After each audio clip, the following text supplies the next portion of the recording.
بسم اللہ الرحمن الرحیم۔ السلام علیکم ورحمۃ اللہ وبرکاتہ۔ میرے بہت سارے ویورز یہ سوال کرتے تھے کہ اتوار کے حوالے سے کوئی اچھا سا مجرب آزمودہ وظیفہ عمل اسم اعظم بتا دیں۔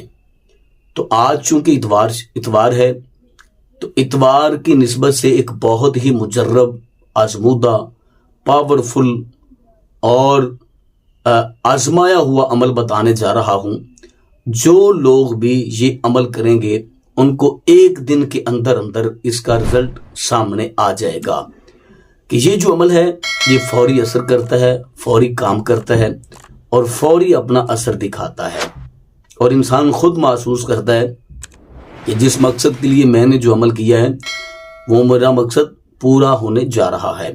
تو آج اتوار ہے، تو اتوار کے حوالے سے بہت ہی اہم عمل لے کر آپ کی خدمت میں حاضر ہوا ہوں، لیکن اس سے پہلے گزارش ہے کہ اگر آپ نے ابھی تک میرا چینل سبسکرائب نہیں کیا تو میرے چینل کو کریں سبسکرائب اور بیل آئیکن کو دبا لیں تاکہ اس طرح کی لیٹسٹ اور نئی سے نئی ویڈیوز آپ تک بآسانی اور بر وقت پہنچ سکے۔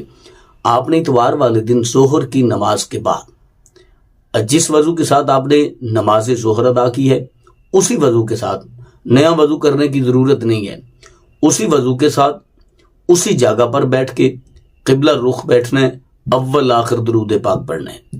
درود پاک افضل یہ ہے کہ آپ نے نماز والا درود پاک پڑھنا ہے جو نماز میں پڑھا جاتا ہے، یعنی درود ابراہیمی، وہ والا درود پاک پڑھنا ہے۔ اس کے بعد آپ نے 333 مرتبہ یا حیو یا قیوم یا حیو یا قیوم یا حیو یا قیوم، پہلی مرتبہ بسم اللہ کے ساتھ، اس کے بعد بغیر بسم اللہ کے آپ پڑھ سکتے ہیں۔ عمل کے دوران جس مقصد کے لیے آپ یہ عمل کر رہے ہیں وہ مقصد آپ کے ذہن میں ہونا چاہیے، اس مقصد کا تصور کر کے آپ نے عمل کرنا ہے۔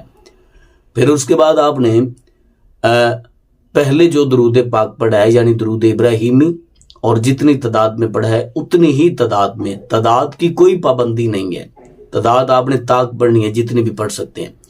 اس کے بعد پھر آپ نے پہلے بھی درود پاک پڑھنا ہے، بعد میں بھی درود پاک پڑھنا ہے، سینٹر میں یا حیو یا قیوم کا عمل کرنا ہے۔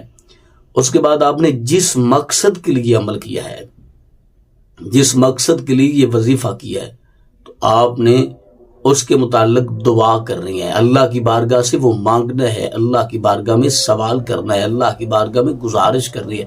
انشاءاللہ عز و جل عمل فوری اثر دکھائے گا۔ نہایت آسان عمل ہے، اس عمل کو خود بھی کیجیے گا اور صدقہ جاریہ سمجھ کر دوست آپ کے ساتھ بھی شیئر کیجیے گا۔ اپنی فیملی کا بہت سارا خیال کیجیے گا۔ اللہ نگہبان۔